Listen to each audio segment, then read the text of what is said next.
Hello everyone, I welcome you all in today's session. So today we are starting a new chapter of maths, chapter 3, pair of linear equations in two variables. Okay, so first of all, I'll introduce this chapter to you. तो pair का मतलब क्या होता है? Pair means two, right? इसके बाद है linear. Linear means, मैंने आपको लास्ट चैप्टर में कराया था, linear means degree of one, जिसकी डिग्री वन होती है. Then equation means, equations means जिसको हम जीरो से इक्वेट करते हैं. देन टू वेरिएबल्स मीन्स, यहाँ पर इस चैप्टर में हम टू वेरिएबल्स की बात करेंगे, एक्स एंड वाई, राइट? तो हम इस चैप्टर में पढ़ेंगे दो पेयर के बारे में बात करेंगे और दोनों ही जो इक्वेशंस होंगी वो जीरो से इक्वेट होंगी, लीनियर होंगी वो इक्वेशंस और उनमें दो वेरिएबल्स, ठीक है. और हम इस चैप्टर में क्या क्या पढ़ेंगे, पहले हम बात करेंगे इस चैप्टर में ग्राफिकल मेथड, यानी हम इनको ग्राफिकली कैसे रिप्रेजेंट करेंगे. तो फर्स्ट हम करेंगे ग्राफिकल रिप्रेजेंटेशन, जो हम करेंगे 3.1 में, ठीक है. सेकेंड हम करेंगे सब्स्टिट्यूशन मेथड. क्या है ये हम करेंगे एक्सरसाइज 3.2 में. और थर्ड है हमारा एलिमिनेशन मेथड, ये हम करेंगे 3.3 एक्सरसाइज में, ठीक है.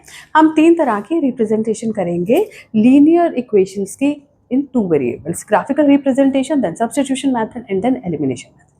अब 3.1 में हम एक चीज और करेंगे, वो क्या है, हम लाइंस के बारे में पढ़ेंगे. कंसिस्टेंट एंड इनकंसिस्टेंट लाइंस, ये क्या होती है? तो हम किसके बारे में बात कर रहे हैं? कंसिस्टेंट लाइंस और इनकंसिस्टेंट लाइंस, ठीक है. इसके लिए मैं आपको एक टेबल बना के दिखा दूंगी ताकि आपको अच्छे से समझ आ जाए, ठीक है. यहाँ पे हम सीरियल नंबर, ठीक है, यानी हम कौन सी लाइंस की बात कर रहे हैं, देन हम condition, then type of lines, ठीक है. इसके बाद है number of solutions, then consistent और इनकंसिस्टेंट, राइट. चलिए स्टार्ट करते हैं.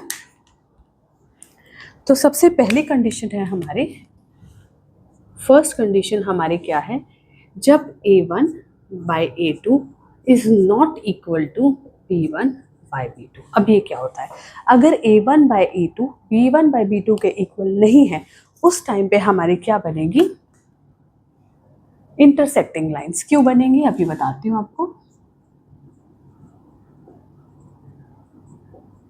इंटरसेक्टिंग लाइंस, इंटरसेक्टिंग लाइंस कौन सी होती है? जो एक दूसरे को कट करते हैं.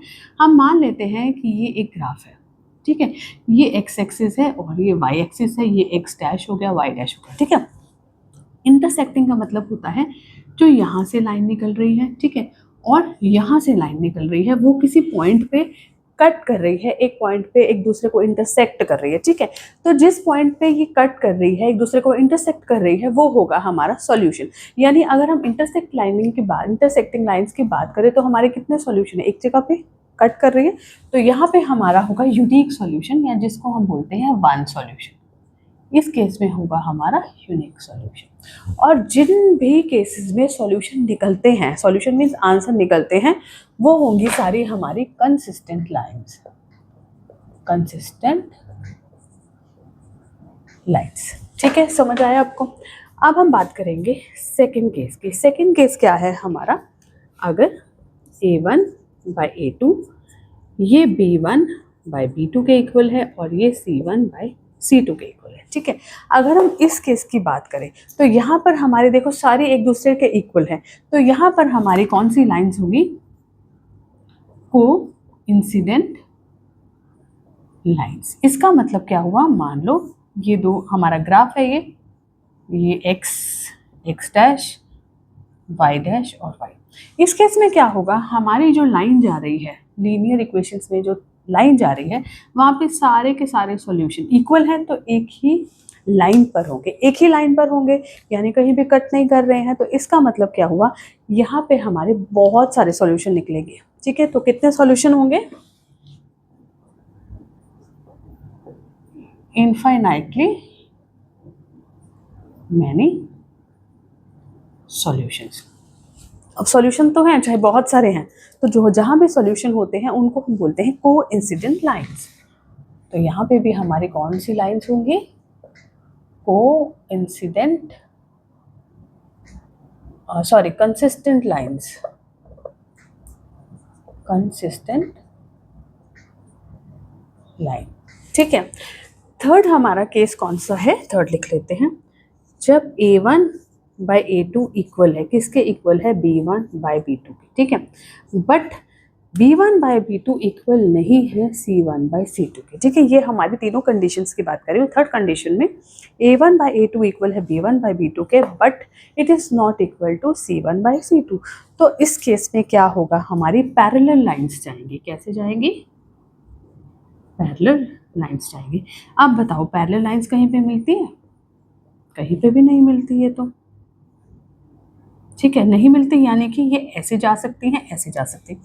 अब पैरेलल लाइंस है, कहीं पे मिलेंगे ही नहीं, तो फिर इसका मतलब सॉल्यूशन तो होगा नहीं। तो यहाँ पर हमारा क्या होगा, नो सॉल्यूशन, कोई भी आंसर नहीं निकलेगा। तो हम क्या बोलेंगे, नो सॉल्यूशन। और जहाँ पर भी नो सॉल्यूशन होगा उनको हम बोलेंगे इनकंसिस्टेंट लाइंस, इनकंसिस्टेंट लाइंस। ठीक है, ये जो तीन चीज़ें हैं इनके बारे में हम 3.1 में पढ़ेंगे, जिसमें फर्स्ट हमारा क्या होगा, इंटरसेक्टिंग लाइंस, जिसमें हम a1 by a2 is not equal to b1 by b2। तो इस केस में ये एक जगह पे कट करती हैं, एक ही सॉल्यूशन आता है जिसको हम यूनिक सॉल्यूशन बोलते हैं और कंसिस्टेंट लाइंस बनती हैं। सेकंड में ये तीनों एक दूसरे के इक्वल होते हैं जिसको हम कोइंसिडेंट लाइंस बोलते हैं और बहुत सारे सॉल्यूशन होते हैं। और तीसरे में a1 by a2 b1 by b2 के इक्वल होगा, c1 बाई c2 नहीं होगा, पैरेलल लाइंस जाएंगी और कोई भी सॉल्यूशन नहीं होगा, तो इनकंसिस्टेंट लाइंस होगी। ठीक है, अभी ये आपको समझ बहुत अच्छे से आया नहीं होगा, तो इसको मैं आपको एक एग्जांपल के थ्रू बताती हूँ। ठीक, चलिए, ये मैंने दो इक्वेशंस लिखी हैं। ठीक है, दो इक्वेशंस में हम इसको मान लेते हैं, इस इक्वेशन को मान लेते हैं a1x plus b1y is equal to c1। ठीक है, और इसको मान लेते हैं a2x minus b2y is equal to c2। ठीक है, ये मैंने लिख लिया।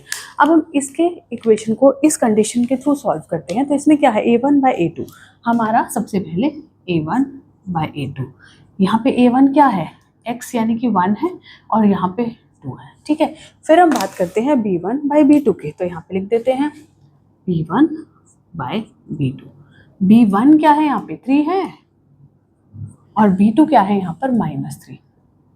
तो अगर हम इसको देखें, इसको कट कर दें, यहाँ पे आ जाएगा 1, यहाँ पे 1, तो आ जाएगा 1 बाई -1। ठीक है, अगर मैं इस इक्वेशन को देखूँ तो यहाँ पे a1 बाई a2 जो है, क्या वो b1 बाई b2 के इक्वल है, बिल्कुल भी नहीं है। तो यहाँ पे हमारी कंडीशन क्या होगी, a1 by a2 is not equal to b1 by b2। तो यानी अगर इस तरह का केस आता है जब a1 by a2 b1 by b2 के इक्वल नहीं है, तो हम बोलेंगे कि कैसा सॉल्यूशन होगा, कैसा सॉल्यूशन होगा, कंसिस्टेंट लाइंस बनेंगी, यूनिक सॉल्यूशन होगा।